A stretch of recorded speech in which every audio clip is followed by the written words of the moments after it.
Welcome to Jimbo's Garage. Good afternoon, everyone, and welcome back to Jimbo's Garage. Well, today's video, we're going to be making a sliding gate. It's going to be about 17 feet long and just under 5 feet tall. It's going to have a couple rollers on it, and it's going to be able to slide open to gain access to a golf course. So let's get started on today's video. All right, so we're starting off with some 20-foot long lengths of material right here. This gate is 17 feet long, so this is something that I usually don't do. I usually have my material cut shorter, but I was able to get these 20-footers on my truck, believe it or not, my little Ranger, and got them over to the yard. All right, so there they are, spread across the welding table and across my workbench and onto the saw. And I went ahead and just cut off what I needed right there to get them to length. You can see I've got them stretched across the welding tables, and it looks like it's going to fit. I had some leftover material right here we're going to be using for the posts. I've got an 1.5 inch square tube right here for one end. This is the closing end, and then this is 1.5 inch by 1 inch. I'll be using on the opposite end, and I'll be using some of this stuff for the intermediate posts in between as well. I'm just taking some flat bar stock here, and I'm just gonna trim this up, and I'm gonna cap the tops of these two posts right here. Notice that my portaband saw seems to be working well right there. We'll see what happens a little bit later on.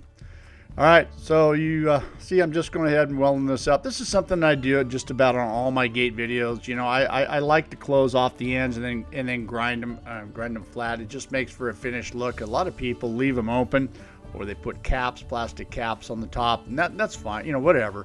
For me, I just like to make a solid look, weld them on there.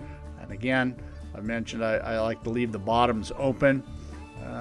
Just in case water gets inside of there and it dips out, or it has a place to get out as well. All right, so there they are. They're lined up right there. Before I weld everything in place, I've got a lock assembly that I'm going to put on the closing side. Now this is something that I picked up at King Metals, and it's a pretty nice lock assembly, and it's just about the same diameter as the post right here. Before I weld that into place, you can see I've marked everything, and I'm going to go ahead and cut out the center pieces, and I'm going to then fixture everything down to the table, be sure everything is nice and square and even before I tack it into place. I've done this before where I've added this lock or lock similar to after the fact, and what happens is what I've noticed has happened is there's a lot of when you try to add it in after the fact, the gate's got a lot of flex to it. When you cut that opening, it wants to close or open, or it never seems to get flat again. There's always seems to have some sort of a bow in it. So I'm taking my time right here, and this is I found by doing it this way, it seems to work a lot better. And of course you can see I've sandwiched it in with another piece of square tube and just tightening everything and fixturing everything down, tack it in place, be sure everything is going to be staying straight. And then I'm just doing a little stitch weld right here, just trying not to put too much heat into this. Then I'm just going to flip this thing around and just repeat the same process here on the other side, double checking to be sure that lock is still functioning before I get too far in. And you can see how straight everything is staying. This is it may be hard to see right here, but it is nice and straight, and that's working out pretty good compared to what I've done in the past. All right, with everything done there, now it's time to go ahead and start welding the post in and kind of completing the frame. And I'm just going ahead. You can see the 1 inch square tube is the top and bottom rail, and this is the 1.5 inch post on the closing end, and then the 1.5 inch by 1 inch post on the alternate end. And then in between, I'm going to be using those same 1.5 inch by 1 inch posts, kind of like what you see right there. It's just going to replicate the look of the existing conditions. That's what I have to work with. I'm trying to match that. All right, so this is 5/8 square tube pickets. This is what we're using, and I like to stack them in there and cut 6 at a time. It makes it pretty quick. The saw seems to go through there pretty good. The blade works well. Cutting 6 at a time like that, I've tried more, and it's not as effective. And the more you can cut, the better off you are. Get it done a lot quicker, especially when you got a lot of pickets like this. All right, so this is, I've got some spacers here. This is some 4-inch spacers. Actually, these are cut at 3 7/8 thereabouts. You know, here in the state of California, 4 inches is the maximum opening you can have. So I like to keep everything below that. And what you see there also, too, underneath each side is a piece of 3/16 flat bar stock. It's 1-inch square tube, top and bottom rail, and the 5/8 in between. I've got to shim that up a little bit. You see me going along right here and just tacking them in, and then here is the post right here that's going. I've got 2 of these are going in between. They're about 5.5-foot sections in between. You know, it's important, I've mentioned this before, to, as you're going along, just to check for square. Once you get out of square by just a little bit, if it gets bad fast. And trust me, I've learned it the hard way. So about every second or third one, I like to get the square in there to be sure I'm running nice and square. You know, it's times like this where it would be nice to have another welder. You can see that I'm walking from one side to the other side, and you know, I probably put a good couple miles on doing this the day I built this. And back and forth, back and forth, back and forth. If I had another guy with another machine right there, can you imagine how fast that would be? Man, we could knock that out in no time. Couple squares, couple spacers, couple welders on both sides, and before you know it, this would be over with. But I work by myself, so it is what it is, and I need the exercise, so I'll put the miles on. And as I'm going along right here, you know, you can see that I'm moving the actual gate farther and farther down my welding table. I'm sliding it off the other end of the table down there. It's on a stand. You probably can't see that, but this is allowing me to you know, use my welding machine right here. You know, getting down to the very end, I usually start from about 2 or 3 feet back and start making measurements to be sure that the spacing is going to be right at the very end. And on this particular one, it worked out perfectly. You know, the spacers were good. At the very end, I was within 1/8 of an inch, and that's close enough for me. I was able to get it done. There it is. All right, so now we're moving on to the rollers. These are the rollers that I'm using, and they roll on some 1-inch angle iron.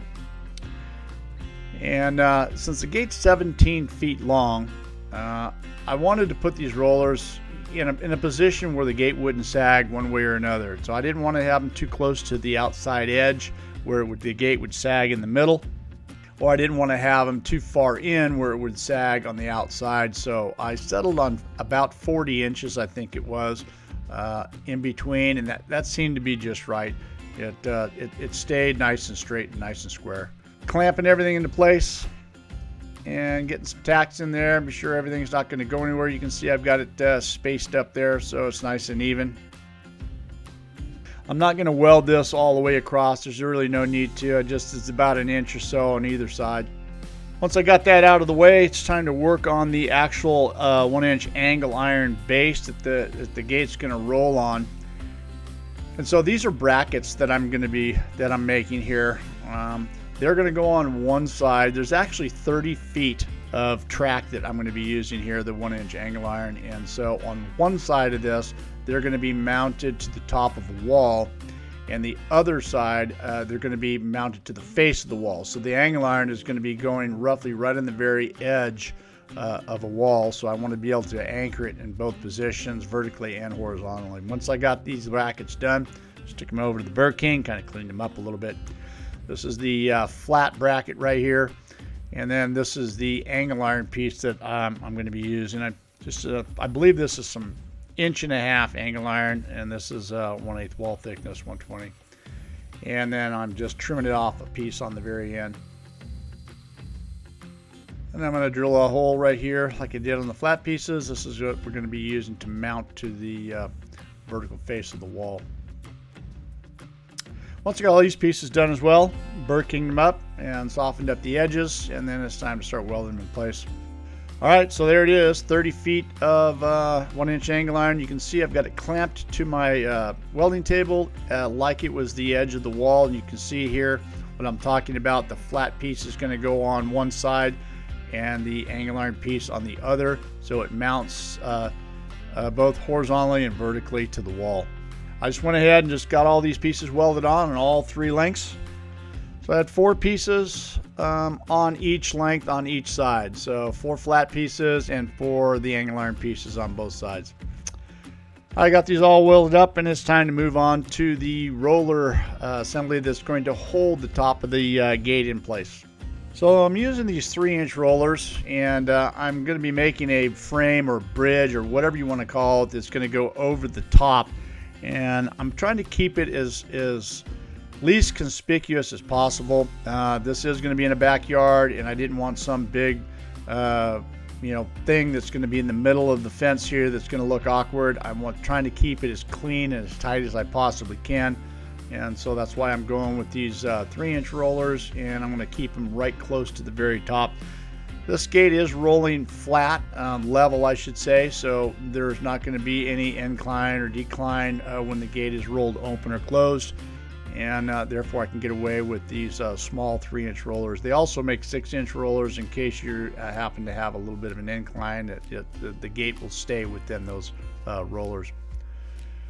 So this is a frame of about 7.5 inches, I believe, opening, and once I got this done and welded up, I'm just going to take the angle grinder here and clean up all the corners.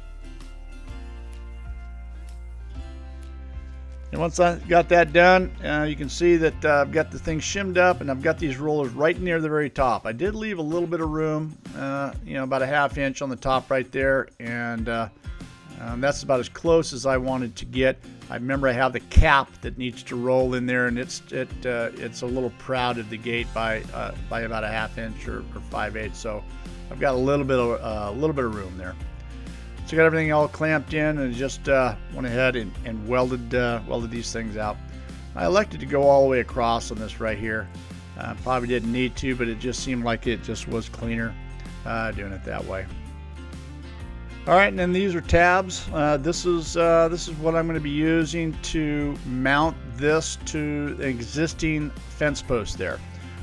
So there's a little bit of an offset. That's why they're sticking out a little bit long. I need to get it away from the existing fence post by about 1.5 inches or so. So I had these extended tabs that I had made, and I'll be welding those in place on the job.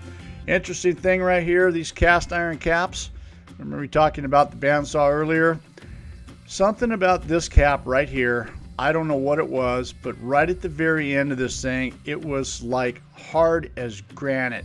Could not get through there. That last little section just would not go through. It completely dulled my blade. As hard as I'm pushing, it was just not happening. Dull as it can be. But no problem. I got another blade, and I went ahead and took this one off and replaced it with a new blade, thinking that that's going to solve my problem. A brand new fresh sharp blade on there, and I've only got about a 1/16 of an inch to go to get through that thing, and it should not be any problem, right? Still couldn't get through that, and it completely dulled that blade as well. Brand new, a couple minutes in, done. Yeah, I got another one on it, and I was able to get through it. I don't know what it was about that one. It must have been something in the casting, but anyways, I got through it. All right, so one of the caps is 1.5 inches square. That's going to be fine, but these caps right here, I've got to cut in half because if you remember, they're 1 inch wide by 1.5 inches long, and I'm just replicating what was there on the existing conditions, and so I'm just cutting these things down. I'm going to weld them on, and they'll be able to slide through the roller still. Everything's just a 1 inch wide, and it should work pretty good. Once I got everything done here, took it over the Burr King and kind of ground things up a little bit and kind of shaped them up. All right, I'm just going to go ahead and weld them in place right here. I'm just going to get them all the way around, kind of clean things up so we don't get any water or anything inside there. Just wanted to seal it off there. I'm going to leave that little bit of a look right there. That's what the existing fence has. I'm not going to grind that weld down. It's kind of the existing one had that, so we want it to look as close to the same as we possibly can.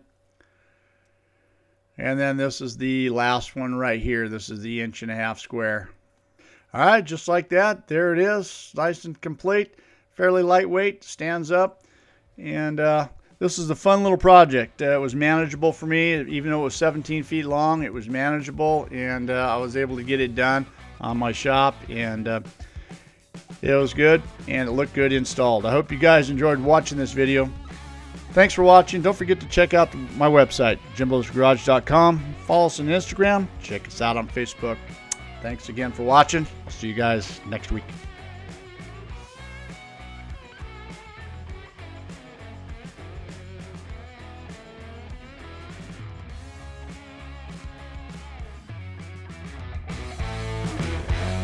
See you next time on Jimbo's Garage.